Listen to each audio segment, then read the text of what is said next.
কখনো কোনো বাগানের কোনো বৃক্ষকে দেখেছেন যেখানে সুগন্ধি ফুল থাকে, রসালো ফল থাকে? তখন মন প্রফুল্ল হয়ে ওঠে, মন থেকে সেই বৃক্ষের প্রতি ভালোবাসা জন্মায়। কিন্তু যিনি বাগানের মালিক, শুধুমাত্র তিনিই জানেন যে কিভাবে এই বৃক্ষকে আগলে রাখতে হয়, কিভাবে তার পরিচর্যা করলে এতে সুন্দর সুগন্ধি ফুল হবে, রসালো ফল হবে। কখনো কখনো প্রয়োজনের থেকে বেশি রোদ পেলে এই বৃক্ষগুলি শুকিয়ে যায়, প্রয়োজনের থেকে কম রোদ পেলেও এই বৃক্ষ কিন্তু শুকিয়ে যায়। প্রয়োজনের থেকে কম জল যদি পায়, এই বৃক্ষ শুকিয়ে যেতে পারে। প্রয়োজনের থেকে অতিরিক্ত জল যদি পায়, তখনও এই বৃক্ষের শিকড়গুলি নষ্ট হয়ে যেতে পারে। এবার এটাই কিন্তু আমাদের সংসারের সাথেও হয়। আমাদের সংসারের সকল প্রতিভাশালী ব্যক্তি, যেমন লেখক, বিচারক, প্রবক্তা, যোদ্ধা, এদের সবার ক্ষেত্রে এই কথাটাই প্রযোজ্য। যদি বেশি প্রশংসা করা হয়, তাহলেও এরা হারিয়ে যাবেন। প্রয়োজনের থেকে বেশি যদি নিন্দা করা হয়, তখনও তারা নত হয়ে পড়বেন।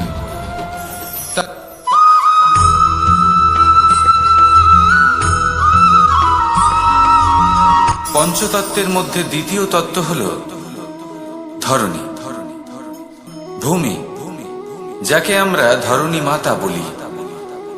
এই ধরণী ধৈর্য ধারণ করে, আর এর উপরেই আমাদের সমগ্র সংসার নির্ভরশীল। কারণ এই ভূমি সহ্য ক্ষমতা রাখে, এর সহ্য ক্ষমতা হলো অপরিসীম। সন্তান যতই আঘাত প্রদান করুক না কেন, প্রেম পূর্বক সহ্য করে, আর তার বদলে অমূল্য রত্ন প্রদান করে। সন্তান যদি হাল চালায়, তাহলে তার বদলে তাকে অন্ন প্রদান করে। এটাই হলো ধরণী। এবার এর থেকে আমরা কি শিক্ষা পেতে পারি? এটাই যে কারোর জন্য কিছু করা বা কাউকে কিছু দেওয়া মনে কোনো কামনা ছাড়াই। আর এই কথাটা বুঝে যান, যদি কারোর জন্য কামনা না রেখে বা কোনো পাওয়ার আশা না রেখে কারোর জন্য কিছু করেন বা কারোকে কিছু দেন, যদি এটা আপনি শিখতে পারেন, তবে আপনি ভালোবাসতে শিখে গেছেন। আর সেই জন্যই এই ধরিত্রীকে মাতা বলা হয়। কারণ মাতা শুধু উনি নন যিনি গর্ভে সন্তানকে ধারণ করেন, মাতা তো উনিও যিনি জীবন বাঁচতে শেখান, যিনি জীবন বাঁচার উদাহরণ প্রদান করেন। তাহলে ধরণীর থেকে এই নিঃস্বার্থ ভাব শিখুন, নিঃস্বার্থ ভালোবাসা শিখুন, আর এই ভালোবাসার সাথেই বলুন রাধা রাধা।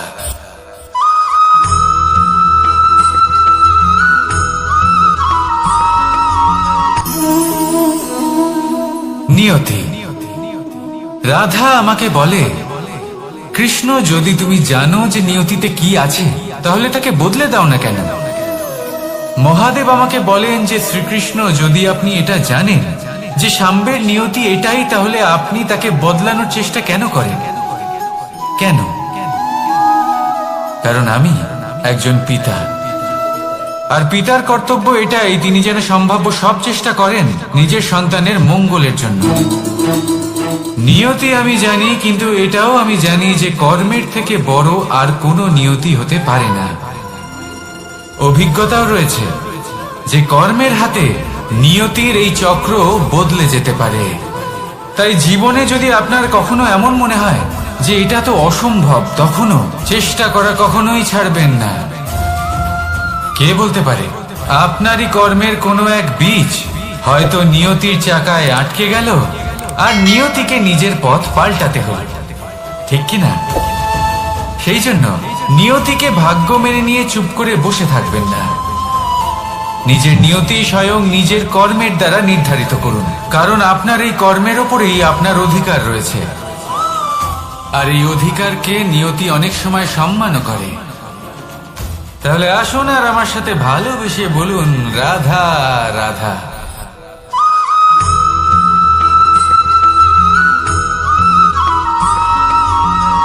মানুষ ভাবেন যে ধন অর্জন করা হলো অত্যন্ত গুরুত্বপূর্ণ।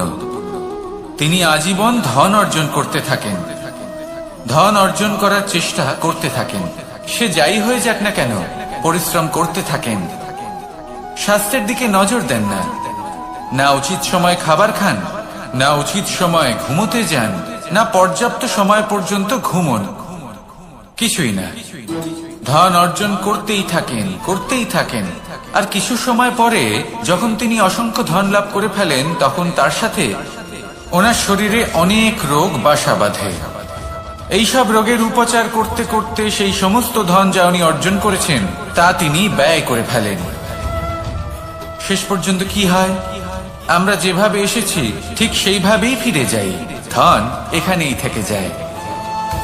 দেখুন, একটা অত্যন্ত গুরুত্বপূর্ণ কথা রয়েছে যে আপনার বোঝা উচিত। এই যে ধন, তার ব্যবহার করুন জীবনকে আরো ভালো করে তোলার জন্য।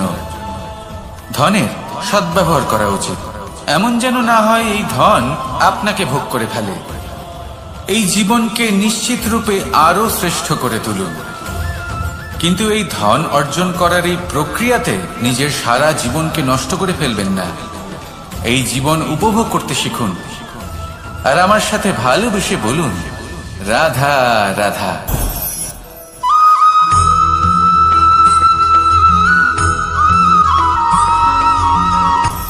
আপনি কখনো পর্বতের শিখরে উঠেছেন? আপনি দেখতে পাবেন পর্বতের পদতলে প্রচুর সুন্দর ফুল রয়েছে, সবুজ বনানী রয়েছে। যত আপনি উপরে উঠতে থাকবেন তত ফুল কমতে থাকবে, সবুজ বনানী কমতে থাকবে। আরো কিছুটা উপরে উঠলে কাঁটা জাতীয় গাছ দেখতে পাবেন, শুকনো গাছ দেখতে পাবেন। আরো যদি উপরে ওঠেন তাহলে পাষাণ দেখতে পাবেন।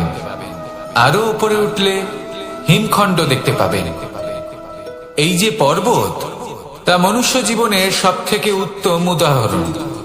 মানুষ যখন সাফল্যের শিখরে পৌঁছতে চান, মহানুভবতার শিখরে পৌঁছতে চান, পথে যত আস্তে আস্তে উপরে উঠতে থাকেন ততই ভৌতিক বস্তু তার থেকে বিচ্ছিন্ন হতে থাকে।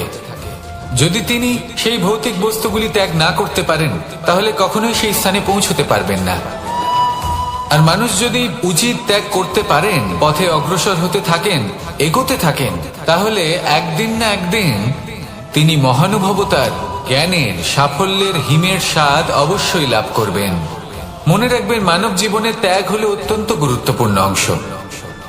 আসুন আমার সাথে ভালোবেসে বলুন, রাধা রাধা।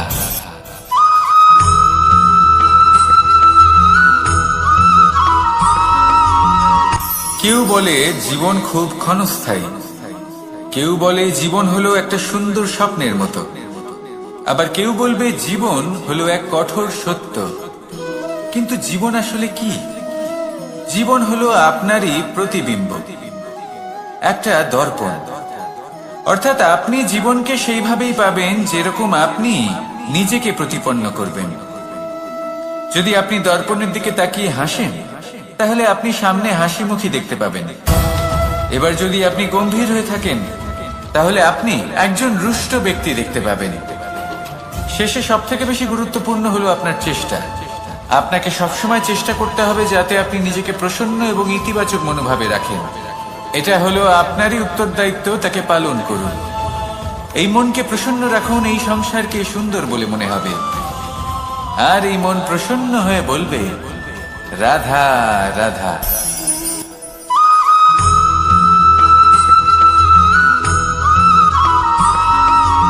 আমাদের শরীর প্রকৃতির সর্বশ্রেষ্ঠ রচনা। যে অঙ্গ প্রত্যঙ্গ আমরা লাভ করেছি প্রত্যেকটির মধ্যে একটি নিজস্ব বার্তা রয়েছে। একটু ভেবে দেখুন, দুটি চোখ দিয়েছে দেখার জন্য, দুটি কান দিয়েছে শোনার জন্য, নাসিকাও আছে দুটি, দুটি হাত দিয়েছে দ্বিগুণ পরিশ্রম করার জন্য। কিন্তু জীব শুধুমাত্র একটি। তার উপরেও তীক্ষ্ণ বলিষ্ঠ দাঁত দিয়েছে তার রক্ষার জন্য। কখনো ভেবে দেখেছেন কেন?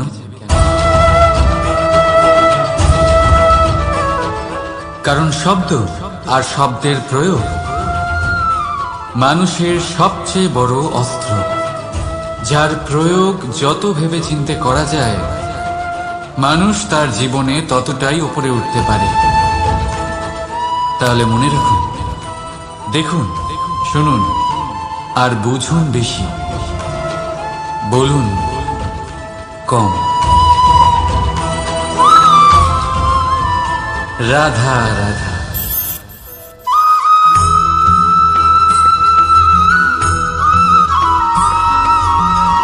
জীবন কিসের উপর নির্ভরশীল? ধনের উপর? বৈভবের অনুভব যদি আপনি করতে চান তাহলে তা পাবেন শুধু একতার দ্বারা, সংগঠনের দ্বারা। যদি আপনাকে উদাহরণ দিই, নিজের এই হাতটাকে দেখুন, 5টা আঙুল রয়েছে। কোনো একটা বস্তুকে নিজের একটা আঙুল দ্বারা তুলে ধরার চেষ্টা করে দেখুন, বড়ই কষ্ট হবে। তখন আপনি বুঝতে পারবেন যখন এই 5টি আঙুল একত্রিত হয় তখন কোনো কাজ কতটা সহজ হতে পারে। এটাই হলো শক্তি, একতা। সব থেকে ভালো উদাহরণ যদি আপনাকে দিই তাহলে বাঁশি। এই বাঁশি থেকে অত্যন্ত মধুর সুর নির্গত হয় যা সবার মন প্রসন্ন করে দেয়। এই কথা সত্যি, কিন্তু এই বাঁশি আমি একটা বা দুটো আঙুল দিয়ে বাজাতে পারবো না। আমাকে প্রত্যেকটা আঙুল ব্যবহার করতেই হবে, তবেই এর থেকে মধুর সুর নির্গত হবে যা সকলকে প্রসন্ন করবে, ঠিক কিনা? ঠিক এইভাবেই যদি আপনি চান যে আপনার জীবনরূপী বাঁশি থেকেও মধুর সুর নির্গত হোক বা সবার মনকে প্রসন্ন করে তুলুক, তাহলে আপনাকেও জীবনে একতা নিয়ে আসতেই হবে। আপনি একাও কর্ম করতে পারেন, পথ চলতেও পারেন, সামনেও এগোতে পারেন, সাফল্যও লাভ করতে পারেন। কিন্তু যখন সকলে একসাথে এগোবেন, সেই পথে চলবেন, সেই কর্মই করবেন, তখন লক্ষ্যে অবশ্যই পৌঁছবেন, সাফল্য অবশ্যই লাভ করবেন। কিন্তু সেই সাফল্য এবং তার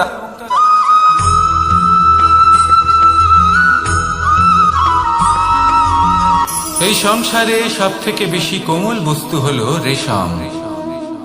এই রেশম এতটাই কোমল হয় যে এর পুরো একটা থান শুধুমাত্র একটা হাতে ধরা সম্ভব।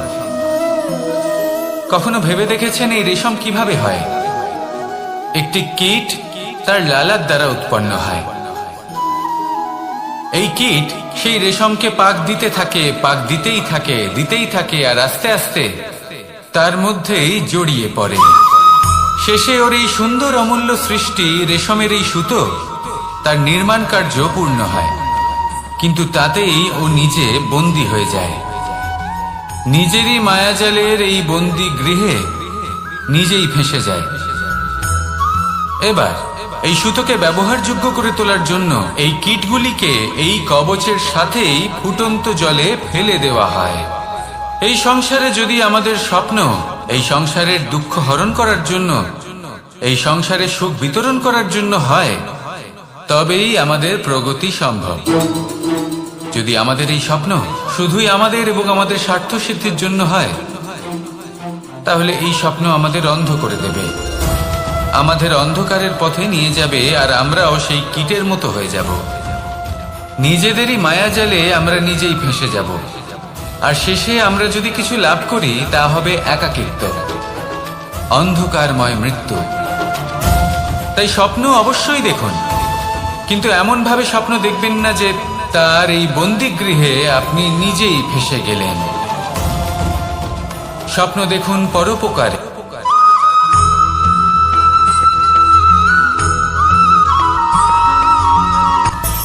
মানুষের মধ্যে একটা বিচিত্র প্রবৃত্তি থাকে, অন্য সকলের বিষয়ে, তাদের জীবনের বিষয়ে, তাদের ব্যক্তিত্বের বিষয়ে, তাদের ভবিষ্যতের বিষয়ে অনুমান করা। এটা হলো অনুচিত। কারোর অতীতকালকে দেখে লোকে ভবিষ্যৎ বলে দিতে পারেন, বর্তমানকে দেখে ভবিষ্যতের বিষয়ে অনুমান করে ফেলেন।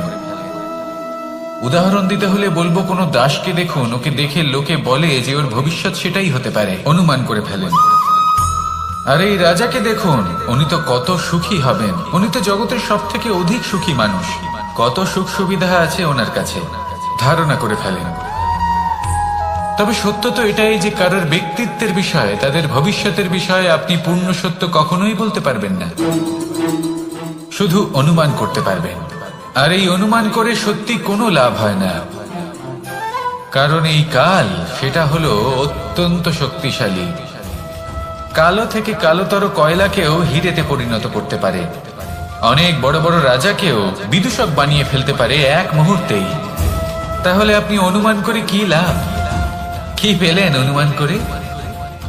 সেই জন্য কারোর বিষয়ে কোনো অনুমান করবেন না, তার ভবিষ্যতের বিষয়ে অনুমান করতে যাবেন না, কারোর বিষয়ে কোনো ধারণা করে নেবেন না। কিছু করতে হলে ভালোবাসুন, সবার মধ্যে ভালোবাসা ছড়ান, সবার মধ্যে ধন্যাত্মক ভাব ছড়ান। এই মন প্রসন্ন হয়ে বলবে রাধা রাধা।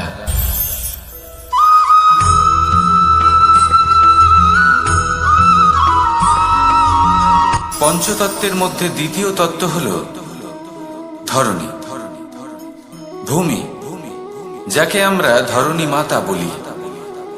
এই ধরণী ধৈর্য ধারণ করে, আর এর উপরেই আমাদের সমগ্র সংসার নির্ভরশীল। কারণ এই ভূমি সহ্য ক্ষমতা রাখে, এর সহ্য ক্ষমতা হলো অপরিসীম। সন্তান যতই আঘাত প্রদান করুক না কেন, প্রেম পূর্বক সহ্য করে, আর তার বদলে অমূল্য রত্ন প্রদান করে। সন্তান যদি হাল চালায়, তাহলে তার বদলে তাকে অন্ন প্রদান করে। এটাই হলো ধরণী। এবার এর থেকে আমরা কি শিক্ষা পেতে পারি? এটাই যে কারোর জন্য কিছু করা বা কাউকে কিছু দেওয়া মনে কোনো কামনা ছাড়াই। আর এই কথাটা বুঝে যান, যদি কারোর জন্য কামনা না রেখে বা কোনো পাওয়ার আশা না রেখে কারোর জন্য কিছু করেন বা কারোকে কিছু দেন, যদি এটা আপনি শিখতে পারেন, তবে আপনি ভালোবাসতে শিখে গেছেন। আর সেই জন্যই এই ধরিত্রীকে মাতা বলা হয়। কারণ মাতা শুধু উনি নন যিনি গর্ভে সন্তানকে ধারণ করেন, মাতা তো উনিও যিনি জীবন বাঁচতে শেখান, যিনি জীবন বাঁচার উদাহরণ প্রদান করেন। তাহলে ধরণীর থেকে এই নিঃস্বার্থ ভাব শিখুন, নিঃস্বার্থ ভালোবাসা শিখুন, আর এই ভালোবাসার সাথেই বলুন রাধা রাধা।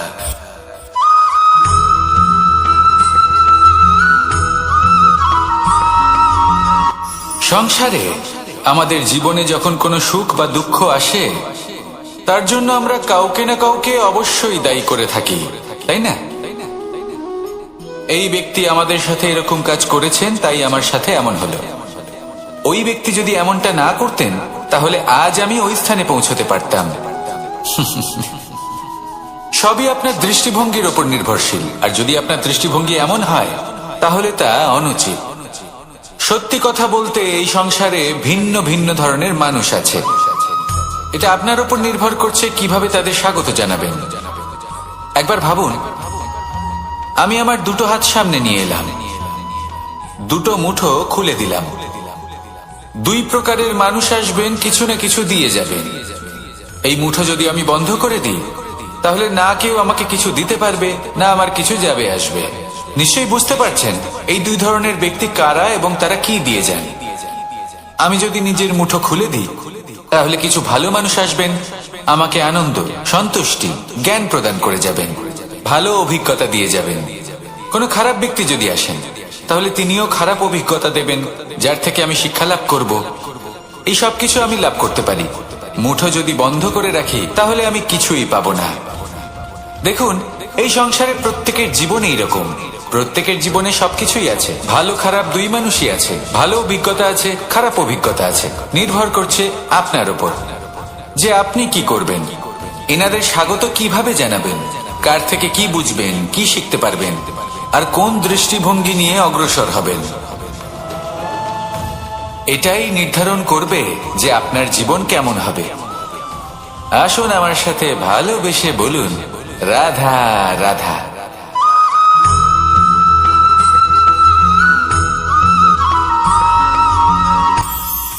এটা হলো ধান গাছ। এর থেকে যে চাল উৎপন্ন হয় তা মানুষ গ্রহণ করেন। আর এটা কি? এ হলো জংলি ঘাস। একবার ভেবে দেখুন, যদি এই জংলি ঘাস ধান গাছের আশেপাশে থাকে, তাহলে কি হবে? ধান উৎপন্ন হতে পারবে? তা উৎকৃষ্ট হতে পারবে? আমরা কি তা গ্রহণ করতে পারবো? কখনোই নয়। এই জংলি ঘাস ধানকে নষ্ট করে দেবে। কিন্তু নিজে জীবিত থাকবে। এটাই হলো আজকের শিক্ষা। এই সংসারে যদি আপনি নীতির পথে চলতে চান, উচিত কর্ম করতে চান, সংসারকে সেবা করতে চান, তাহলে জংলি ঘাসের মতো ব্যক্তিদের থেকে সবসময় দূরে থাকতে হবে। সেই ব্যক্তি যারা দুর্নীতি এবং মিথ্যা দ্বারা পরিপূর্ণ, যাদের ব্যবহার অশুভ, যাদের অনেক অশুভ গুণ রয়েছে, তারা সঠিক নয়। সেই সকল ব্যক্তি যাদের চরিত্র অত্যন্ত দুষ্ট হয়, তারা হয় শুভ চরিত্রের ব্যক্তিকে একদম নষ্ট করে দেয়, নয় নিজের মতো বানিয়ে তোলে। তাই যদি আপনি নীতির পথে চলতে চান, এই সংসারের জন্য শুভ কর্ম করতে চান, তাহলে সেই সঙ্গ লাভ করুন যে সঙ্গ জ্ঞানে পরিপূর্ণ, যাদের মধ্যে অনেক গুণ আছে, যাদের থেকে প্রতিদিন কিছু শিখতে পারবেন। এমন ব্যক্তির সাথে জীবন অতিবাহিত করুন, দুরাচারীদের থেকে দূরে থাকুন। তবেই এই মন প্রসন্ন হয়ে বলবে, রাধা রাধা।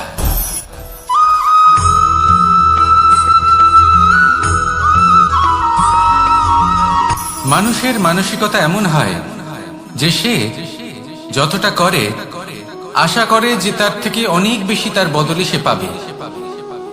দেখুন, সবকিছুই আপনার ভাবনা চিন্তার উপর নির্ভর করছে। আপনি যদি ফলের বিষয়ে ভেবে কর্ম করতে থাকেন, তাহলে সেটা অনুচিত। জীবনের আসল আনন্দ হলো নিজের কর্ম করতে থাকা, ফলের চিন্তা করা উচিত নয়। যদি আপনি এরকম ভাবেন যে আমি এতটা করছি, আমার এতটা পাওয়া উচিত, সেই ভাবনা অনুচিত। যদি আপনি সেবার মানসিকতা নিয়ে কর্ম করতে থাকেন, কর্মচক্রে প্রবাহিত হন, যদি আপনি এমন ভাবনা রাখেন যে আমি এতটা পাচ্ছি, তাই এর থেকে অনেক বেশি আমি কর্ম করব, তাহলে নিশ্চিত রূপে আপনি যতটা করছেন তার থেকে অনেক বেশি আপনি পাবেন। আপনার আশার থেকে অনেক বেশি আপনি পাবেন। শুধু জীবনে অনেক বেশি কাজ করতে থাকুন, ফলের চিন্তা করবেন না।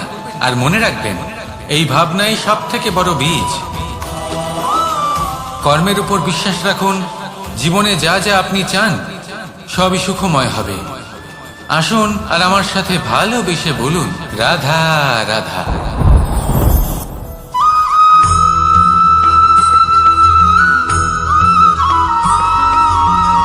আপনি কখনো কোনো বাজকে নিজের বাসা বানাতে দেখেছেন? এই বাজ যখনই কোনো বাসা বানায়, তখন উঁচু গাছের ডালে বা কোনো পর্বতের শিখরে বাসা বানায়, অনেক উচ্চতায়। আর সেখানে তার সন্তানও জন্মগ্রহণ করে। যখন এই সন্তানেরা জন্মায়, তখন এই বাজ খুবই ভালোবেসে এবং খুব সাবধানে এদের পালন পোষণ করে। নিজের ঠোঁট দিয়ে তাদের ঠোঁটে খাবার পরিবেশন করে। কিন্তু যেই সেই সন্তানেরা হৃষ্টপুষ্ট হয়ে যায় এবং সেই কথা বাজ নিজে বুঝতে পেরে যায়, সেই বাজ নিজেই সেই বাসা ছিন্ন ভিন্ন করে দেয়। সেই সন্তান যাদের সবেমাত্র ডানা গজিয়েছে, কিভাবে উঠতে হয় তারা জানে না, সেই সন্তানগুলিকে উচ্চতা থেকে ঠেলে দেয়। সেই সন্তান প্রথমে ভয়ভীত হয়ে যায়। তারা সামনে মৃত্যুকে দেখতে পেয়ে ভয়ের কারণে তাদের ডানা ঝাপটাতে থাকে। আর সেই প্রক্রিয়াতেই সেই সন্তানগুলি উড়তে শুরু করে দেয়। এবার এই ঘটনায় আমরা কি শিক্ষা পেতে পারি? এটাই, যদি আপনি মাতা পিতা হন, তাহলে নিজের সন্তানকে অবশ্যই স্নেহ করুন, কিন্তু তাদেরকে নিজের আঁচলের তলায় বেঁধে রাখবেন না। যদি আপনি চান আপনার সন্তান জীবনে উন্নতি করুক, তাহলে নিজের মুঠো থেকে তাদের স্বতন্ত্র করে দিন। এই সংসারে সংঘর্ষ করতে দিন। সেই সন্তান নিজেই বুঝতে পারবে যে জন্মের সময় পাওয়া ডানা কি করে ব্যবহার করতে হয়। আর আপনার চোখের সামনে আপনার সন্তান এই আকাশে উড়তে থাকবে।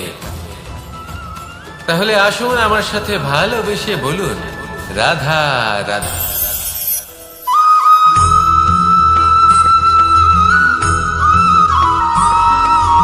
বসন্ত ঋতু, এই সময় মন আনন্দে ভরে থাকে। এমন মনে হয় যেন আমরা আকাশে বিচরণ করতে চলে যাই, কিন্তু সেটা তো সম্ভব নয়। সেই জন্য হয়তো আমরা ঘুড়ি ওড়াই, এই ঘুড়িকে নিজেদের প্রতিরূপ মনে করে। এবার অনেক মানুষ আছেন যারা ঘুড়ি ওড়ান, কিন্তু এই কর্মের সারমর্ম কি সেটা কজন বুঝতে পারেন? আপনি এটা মনে করুন যে আপনি হলেন সেই ঘুড়ি। আর এই সুতো যিনি ধরে রয়েছেন তিনি হলেন পরমাত্মা। আর এই সুতো যেখান থেকে শুরু হয় সেই লাটাই হলো আমাদের কর্মচক্র। এবার আপনি নিজেই অনুমান করুন যে এই উড়ান কার ওপর নির্ভরশীল, পরমাত্মার ওপর আর আপনার কর্মের ওপর। যদি পরমাত্মা আপনার হাত ধরে থাকেন, আপনার সাথে থাকেন, যদি আপনি শুভ কর্ম করতে থাকেন, আপনি এই আকাশে উড়তে থাকবেন। কিন্তু কোথাও কোথাও যদি পরমাত্মার সাথে এই বন্ধন ছিন্ন হয়, আপনার কর্মচক্র খারাপ হয়ে যায় বা থেমে যায়, তাহলে আপনার এই ঘুড়ি কেটে যাবে আর দূরে কোনো গাছের ডালে গিয়ে আটকে যাবে। তাই শুধুমাত্র ঘুড়ি ওড়াবেন না, তার থেকে শিখুন, পরমাত্মার সাহচর্যে থাকুন, সবসময় শুভ কর্ম করতে থাকুন আর সবসময় এই আকাশে উড়তে থাকুন। আসুন আর আমার সাথে ভালোবেসে বলুন, রাধা।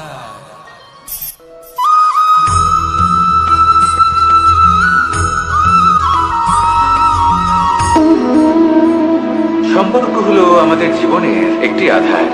কিছু সম্পর্ক এমন যা আমরা জন্মসূত্রে লাভ করি, যেমন পরিবার, মা, বাবা। কিছু সম্পর্ক আছে যা আমরা জীবনে অর্জন করে থাকি, তা সে প্রেমের হোক, স্নেহের হোক বা বন্ধুত্বের। এই সকল সম্পর্ক লাভ করার বা গড়ে তোলার 5টি ধাপ রয়েছে। প্রথম ধাপ, কোনো ব্যক্তির সাথে আলাপ হওয়া, তার সাথে কথা বলা বা তাকে দেখা। দ্বিতীয় ধাপ, সে ব্যক্তিকে আমাদের ভালো লাগা। তৃতীয় ধাপ, আমাদের এটা চাইতে শুরু করা যে জীবনে এই ব্যক্তি যেন আমাদের বন্ধু হন, আমাদের জীবনে থাকেন, বা আমাদের কাউকে ভালোবেসে ফেলা। আর এটা আমাদের ভাবা বা চাওয়া যে সেই ব্যক্তি যেন আজীবন আমার সাথে থাকেন, আমার জীবনে আমার সাথী হয়ে। চতুর্থ ধাপ, লাভ করা। এবার এই ধাপটি অনেক মানুষের পক্ষেই খুবই সরল হয়, বড়ই সরল ভাবে নিজেদের সঙ্গীকে লাভ করে থাকে। কিছু মানুষের জন্য এই ধাপ অত্যন্ত কঠিন হয়ে থাকে। অনেক প্রতিকূল পরিস্থিতির উপর জয়লাভ করে তারা সঙ্গীকে লাভ করেন, কিন্তু লাভ অবশ্যই করেন। এরপরে আসে পঞ্চম, অন্তিম এবং সব থেকে গুরুত্বপূর্ণ ধাপ। সেটা হলো সেই সম্পর্ক পালন করা। এটা হলো এমন এক বিষয় যা প্রত্যেক মানুষের শেখা উচিত।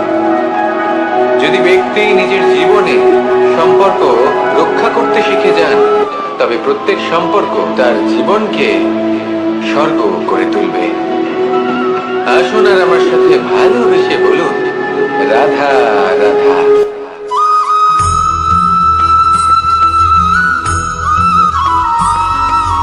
জীবনে যখন কোনো ব্যক্তি নিজের লক্ষ্য প্রাপ্তির জন্য নিরন্তর পরিশ্রম করতে থাকেন, চেষ্টা করতে থাকেন, তখন তিনি কষ্ট অনুভব করেন। কখনো শারীরিক কষ্ট, কখনো মানসিক কষ্ট। এবার উনি এটা ভাবতে থাকেন যে আমি কি উচিত করছি নাকি অনুচিত করছি। কারণ অন্যদিকে এমন একজন ব্যক্তিও আছেন যিনি একদমই পরিশ্রম, চেষ্টা করছেন না। তিনি মদিরা পান করেন, বিলাসিতায় জীবন কাটান, অলস প্রকৃতির হয়ে ওঠেন, নিদ্রাতে বিলীন হয়ে থাকেন আর ভাবেন যে তিনি সুখ লাভ করছেন। কিন্তু এরকম কেন হয়? কারণ যখন আমরা সৎ পথে থাকি, উচিত পথে চলি, লক্ষ্য প্রাপ্ত করার জন্য চেষ্টা করতে থাকি, তখন আমাদের ভেতরে থাকা নেতিবাচক শক্তি এবং পাপ এই দেহকে ত্যাগ করে দেয়। আর এই অনুভূতিটাই আমাদের দুঃখের অনুভূতি দেয়, কষ্ট দেয়।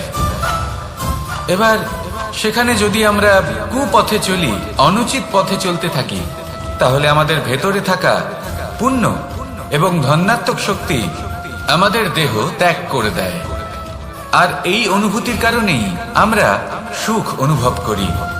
কিন্তু কখনো ভাববেন যে এই সুখ বেশি সময় পর্যন্ত থাকে না। সেই জন্য সবসময় মনে রাখবেন, যদি আপনি জানেন যে এটাই আপনার লক্ষ্য, এটাই উচিত পথ, শুভ পথ, তাতে নিরন্তরভাবে এগিয়ে যেতে চেষ্টা করতে থাকুন। এই কষ্ট আপনাকে সুখের পরাকাষ্ঠায় কখন পৌঁছে দেবে তা আপনি জানতেই পারবেন না। আসুন আমার সাথে ভালোবেসে বলুন, রাধা রাধা।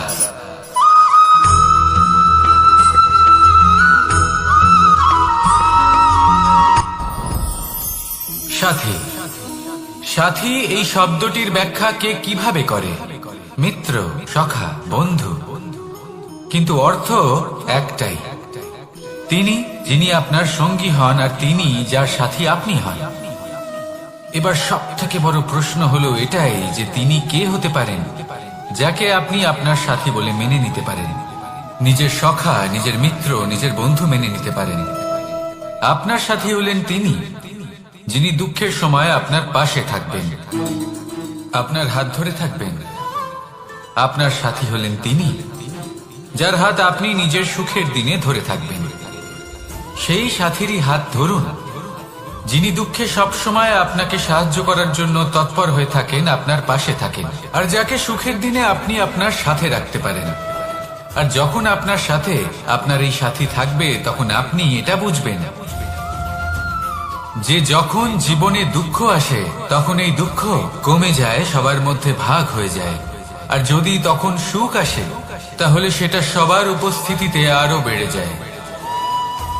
এটাই হলো প্রেম, এটাই হলো ভালোবাসা, এটাই হলো সঙ্গ। যেমন সম্পর্ক আমার আর রাধার মাঝে। তাহলে আসুন আর আমার সাথে ভালোবেসে বলুন, রাধা রাধা।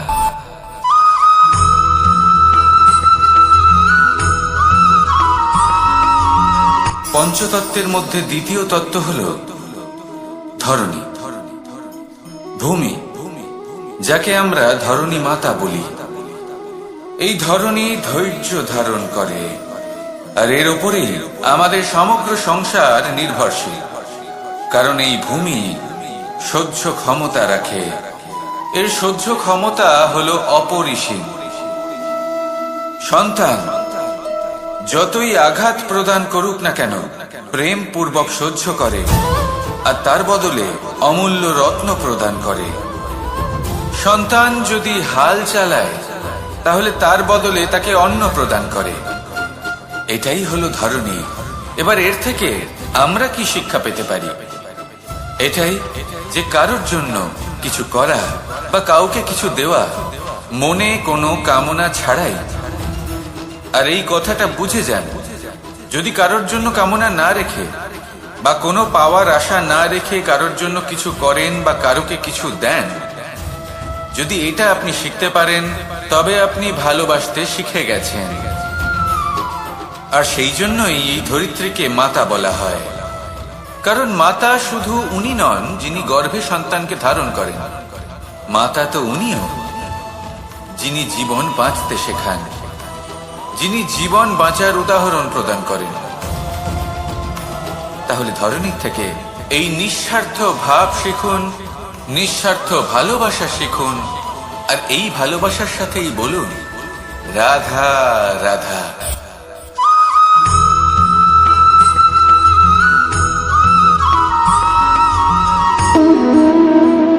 সম্পর্ক হলো আমাদের জীবনের একটি আধার। কিছু সম্পর্ক এমন যা আমরা জন্মসূত্রে লাভ করি, যেমন পরিবার, মা, বাবা। কিছু সম্পর্ক আছে যে আমরা জীবনে অর্জন করে থাকি, তা সে প্রেমের হোক, স্নেহের হোক বা বন্ধুত্বের। এই সকল সম্পর্ক লাভ করার বা গড়ে তোলার 5টি ধাপ রয়েছে। প্রথম ধাপ, কোনো ব্যক্তির সাথে আলাপ হওয়া, তার সাথে কথা বলা বা তাকে দেখা। দ্বিতীয় ধাপ, সে ব্যক্তিকে আমাদের ভালো লাগা। তৃতীয় ধাপ, আমাদের এটা চাইতে শুরু করা যে জীবনে এই ব্যক্তি যেন আমাদের বন্ধু হন, আমাদের জীবনে থাকেন, বা আমাদের কাউকে ভালোবেসে ফেলা। আর এটা আমাদের ভাবা বা চাওয়া যে সেই ব্যক্তি যেন আজীবন আমার সাথে থাকেন, আমার জীবনে আমার সাথী হয়ে। চতুর্থ ধাপ, লাভ করা। এবার এই ধাপটি অনেক মানুষের পক্ষে খুবই সরল হয়, বড়ই সরলভাবে নিজেদের সঙ্গীকে লাভ করে থাকে। কিছু মানুষের জন্য এই ধাপ অত্যন্ত কঠিন হয়ে থাকে। অনেক প্রতিকূল পরিস্থিতির উপর জয়লাভ করে তারা সঙ্গীকে লাভ করেন, কিন্তু লাভ অবশ্যই করেন। এরপরে আসে পঞ্চম, অন্তিম এবং সব থেকে গুরুত্বপূর্ণ ধাপ। সেটা হলো সেই সম্পর্ক পালন করা। এটা হলো এমন এক বিষয় যা প্রত্যেক মানুষের শেখা উচিত। যদি ব্যক্তি নিজের জীবনে সম্পর্ক রক্ষা করতে শিখে যান, তবে প্রত্যেক সম্পর্ক তার জীবনকে স্বর্গ করে তুলবে। আসুন আর আমার সাথে ভালোবেসে বলুন, রাধা রাধা।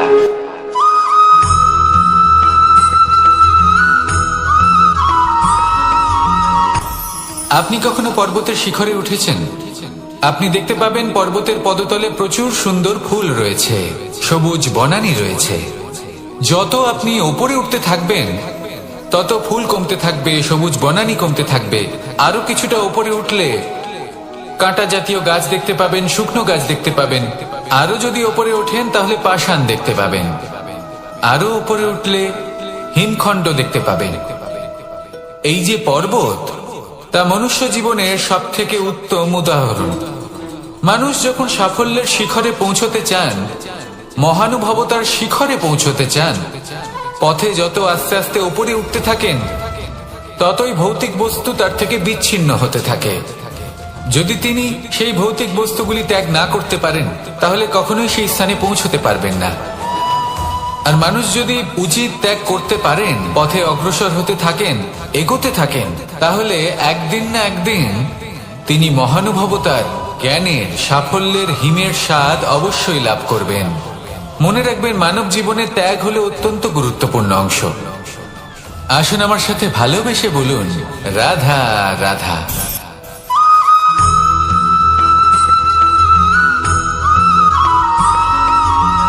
মানুষের মানসিকতা এমন হয় যে সে যতটা করে আশা করে যে তার থেকে অনেক বেশি তার বদলে সে পাবে। দেখুন, সবকিছুই আপনার ভাবনা চিন্তার উপর নির্ভর করছে। আপনি যদি ফলের বিষয়ে ভেবে কর্ম করতে থাকেন, তাহলে সেটা অনুচিত। জীবনের আসল আনন্দ হলো নিজের কর্ম করতে থাকা, ফলের চিন্তা করা উচিত নয়। যদি আপনি এরকম ভাবেন যে আমি এতটা করছি, আমার এতটা পাওয়া উচিত, সেই ভাবনা অনুচিত। যদি আপনি সেবার মানসিকতা নিয়ে কর্ম করতে থাকেন, কর্মচক্রে প্রবাহিত হন, যদি আপনি এমন ভাবনা রাখেন যে আমি এতটা পাচ্ছি, তাই এর থেকে অনেক বেশি আমি কর্ম করব, তাহলে নিশ্চিত রূপে আপনি যতটা করছেন তার থেকে অনেক বেশি আপনি পাবেন। আপনার আশার থেকে অনেক বেশি আপনি পাবেন। শুধু জীবনে অনেক বেশি কাজ করতে থাকুন, ফলের চিন্তা করবেন না। আর মনে রাখবেন, এই ভাবনাই সব থেকে বড় বীজ। কর্মের উপর বিশ্বাস রাখুন। জীবনে যা যা আপনি চান সবই সুখময় হবে। আসুন আর আমার সাথে ভালোবেসে বলুন, রাধা রাধা।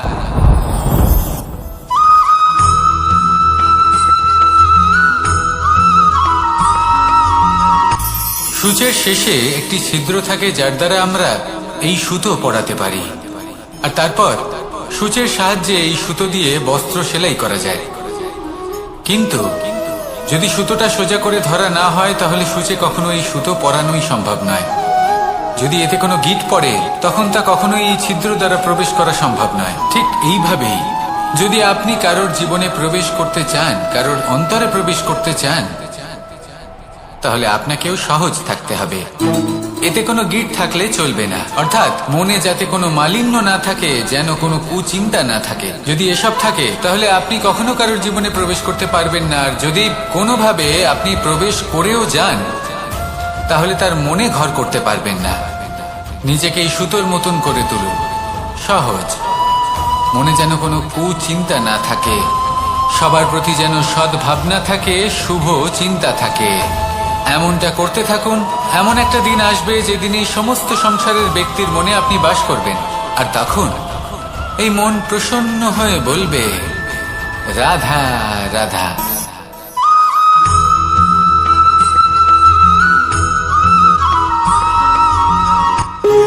যখন মানুষের মৃত্যু হয়, তখন কি হয়?